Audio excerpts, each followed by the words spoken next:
आणि आम्ही चळवळीमध्ये काम करत असताना एका विचाराचे माणसाचे वय ठरत नसते, तर माणसाचे हे विचार माणसाला सोबत घेऊन चालतात. असे आमचे मित्र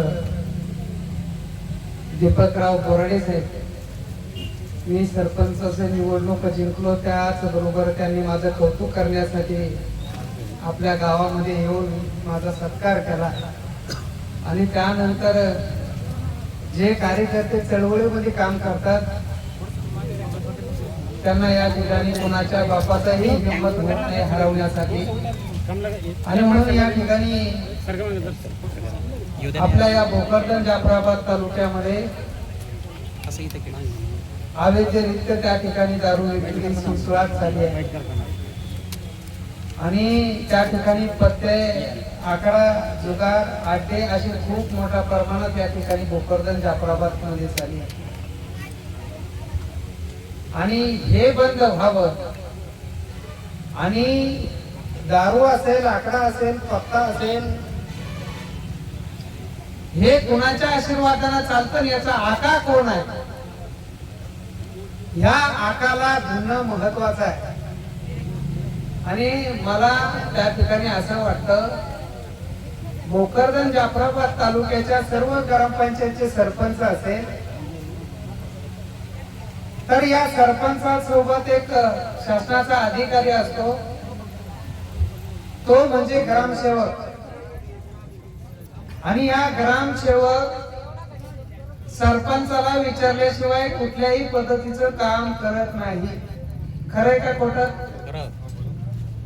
आणि मग मला असंच वाटतं, जिल्हा परिषद सदस्य असेल आणि त्या जिल्हा परिषद सदस्य सर्कल मध्ये जे जे कर्मचारी काम करत असेल तर त्या जिल्हा परिषद सदस्याला विश्वासात घेतल्याशिवाय कुठल्याही पद्धतीचं काम करत नाही. हे खोटं आहे का खरं?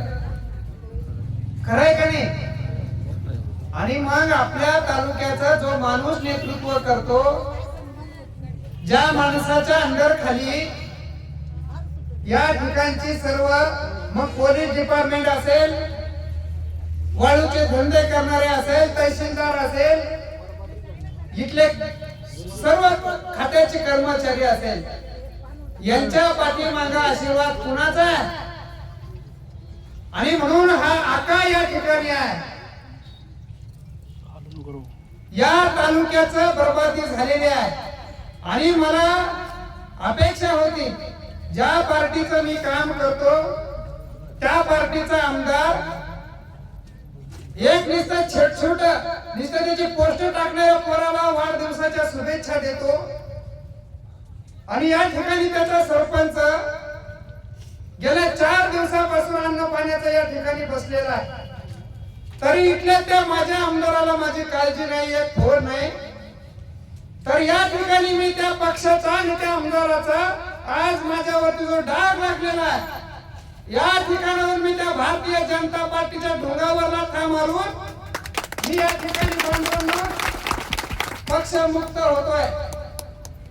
कारण या आमदारानं या ठिकाणी येऊन सरी माझी विचारपूस करायला पाहिजे होती. कारण मी त्या पक्षाचा एक भागीदार आहे, त्या पक्षाच्या नेतृत्वामध्ये काम करणारा मुलगा आहे. पण त्यांनी या ठिकाणी माझी दखल घेतली नाही. बर काय घेतली नाही? याचं कारण काय? कारण मी तुम्हाला सांगितलं, इथलं पोलीस स्टेशन असेल, जेवढे हप्ते गोळा करत असेल, इथला तहसीलदार असेल, जेवढे हप्ते गोळा करत असेल, जे नंबर 2 चे धंदे करत असेल, तर मला शंका आहे या आकाकडे यांचे हप्ते जाते का काय? आणि म्हणून ही व्यवस्था इथं चाललेली आहे. आणि म्हणून मी मराला आता घाबरणार नाही. दीपक भाऊ आम्ही सोबतच आहे. दीपक भाऊने सांगितलं 100 दिवस जगल्यापेक्षा 10 दिवस जगून आपण मरू. आणि या ठिकाणी आकांच्या आशीर्वादानं या ठिकाणी हे धंदे चाललेले आहेत. आणि म्हणून या भोकरदन तालुक्यामध्ये जर का आता दारूबंदी झाली नाही तर या भोकरदन जाफराबाद तालुक्यापासून एक नव्या इतिहासाला सुरुवात होणार आहे. तर ऐका,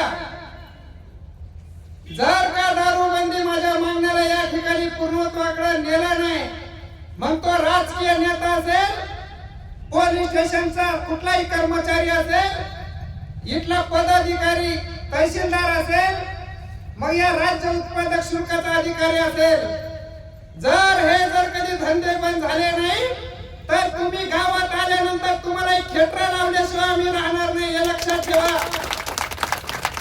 आणि इथल्या माझ्या माता भगिनींना विनंती करणार आहे, भोकरदन जाफराबाद तालुक्यातल्या जर का आता आपल्या गावामध्ये दारू बंद झाली नाही तर यानंतर इथल्या भाजपचा एकही उमेदवार या आपल्या भोकरदन जाफराबाद तालुक्यामध्ये निवडून आला नाही पाहिजे, या ठिकाणी समजलं पाहिजे. कारण यांचे पोट यांच्याकडे प्रॉपर्टी यांना कमवायचे आहे. आणि म्हणून यांना जर पैसे येत या अनलिगल धंद्यामधून पैसे येत असेल, जर माझ्या माता भगिनीचं पोरग त्या ठिकाणी 14 वर्ष असताना लिव्हर खराब होऊन जरी दवाखान्यात मरत असेल, माझ्या माता भगिनीच्या कंपाळाचं कुकू त्या दारूमुळे पुसत असेल, अनेक संसार या ठिकाणी उद्ध्वस्त होत असेल, तर अशा न्याय व्यवस्थेला धरून चाटायचंय का? तुम्हाला सांगतो, या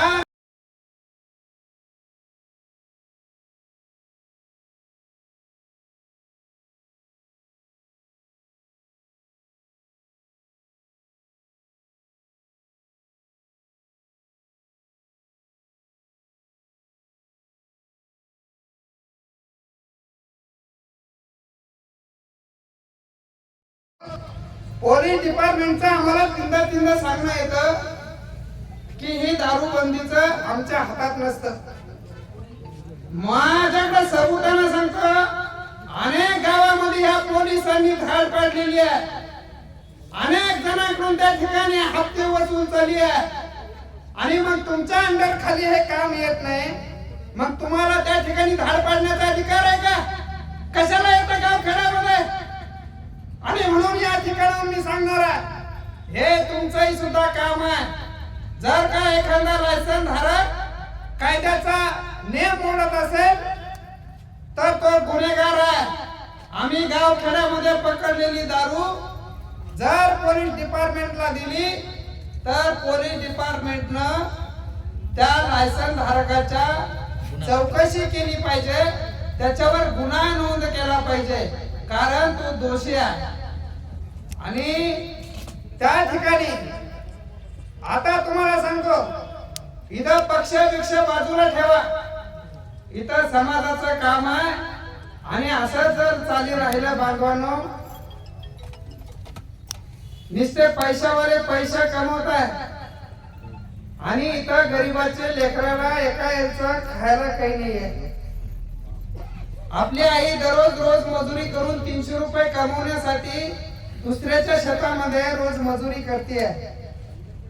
तिचं पोरग, तिचा नवरा, तिचा जावई दररोज 1000 रुपयाची दारू पितोय आणि सरकार म्हणतं की आम्ही लाडक्या बहिणीला 1,500 रुपये दिले.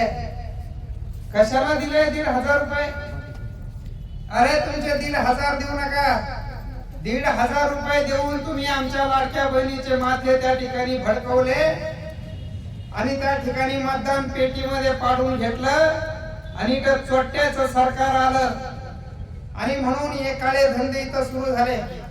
मी भोकरदन जाफराबाद तालुक्यातल्या सर्व तमाम महिला मंडळाला पत्रकार बांधवांच्या माध्यमातून आवाज देणार आहे की यानंतर जर आपापल्या गावामध्ये दारू बंद झाली नाही तर इथला भारतीय जनता पार्टीचा, मग तो खासदार असेल, आमदार असेल, जिल्हा परिषद सदस्य असेल, पंचायत समिती सदस्य असेल व गावचा सरपंच असेल, हे काही उमेदवाराला इथल्या महिला मंडळाने मतदान करायचं नाही.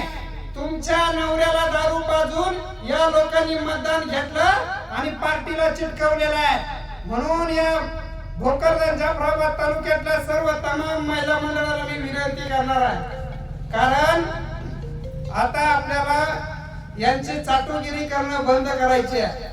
म्हणून या ठिकाणाहून आता जर का या शासनाने दखल घेतली नाही, जर का उद्या सकाळपर्यंत दीपक दादा उद्या सकाळपर्यंत इथले सर्व व्यवसाय धंदे बंद झाले नाही, तर उद्या बसून उद्रेकाला, इथल्या आमदाराला, इथल्या तलाट्याला, इथल्या तहसीलदाराला, इथल्या डिपार्टमेंट पोलीस खात्याला आमच्या उद्रेकाला सामोरे जावं लागणार आहे. म्हणून उद्या मी 10 वाजेपर्यंत यांची सगळ्यांची वाट पाहणार आहे. माझ्या मागण्या मंजूर झाल्या तर बरं, नाहीतर कायदा त्या ठिकाणी सांभाळला नाही म्हणून सर्व पोलीस डिपार्टमेंट वर सुद्धा गुन्हा दाखल झाला पाहिजे. इथल्या तहसीलदारावर सुद्धा गुन्हा दाखल झाला पाहिजे. इथले जे कर्मचारी या ठिकाणी अनलिगल धंद्याला पाठिंबा देते यांच्यावर गुन्हा दाखल होऊन यांचा त्या ठिकाणी आपण मंत्रालयाला जाऊन सनी यांच्या त्या ठिकाणी नोकऱ्या गेल्या पाहिजे. म्हणजे काय झालं पाहिजे, यांना त्या ठिकाणी सस्पेंड केलं पाहिजे. कारण शासन यांना पैसे देतं, पैसा याच्यासाठी देतं, इथं न्याय व्यवस्था या लोकांनी सांभाळली पाहिजे. इथला आपल्यासाठीच्या लोकांना इथं बसवलेलं आहे. आणि म्हणून मी सगळ्यांना एकच विनंती करणार आहे, कारण मला आता जास्त बोलता येत नाही, म्हणून मी उद्या सकाळ तर काही मरणार नाही. उद्या 10 वाजेपर्यंत जर का इथल्या सर्व डिपार्टमेंट खातं माझ्या मागण्यांचा या ठिकाणी जर का त्यांनी पाठपुरावा करून पूर्णत्वाकडे नेला नाही, या माझ्या मागण्या नाही, या कायद्याने बनवलेल्या मागण्या आहेत, समजून घ्या. मी जर कधी म्हटलं इथल्या माझ्या मुस्लिम समाज बांधवांना 50% आरक्षण द्या, इथलं कोर्ट म्हणून हे कायद्यात बसत नाही. मी म्हणाल माझ्या सर्व बौद्ध बांधवांना या ठिकाणी 100% आरक्षण द्या, कोर्ट म्हणून हे कायद्यात बसत नाही. मी म्हणाल माझ्या मराठा बांधवांना या ठिकाणी 90% आरक्षण द्या, कोर्ट म्हणून हे कायद्यात बसत नाही. पण मी मागणी केली आहे, ज्या कायद्याने या ठिकाणी दारू विकायची आहे त्याच कायद्याने इथं दारू विकल्या गेली पाहिजे. नाहीतर 10 वाजेच्या नंतर नेपाळ सारख्या वृत्तीला तुम्हाला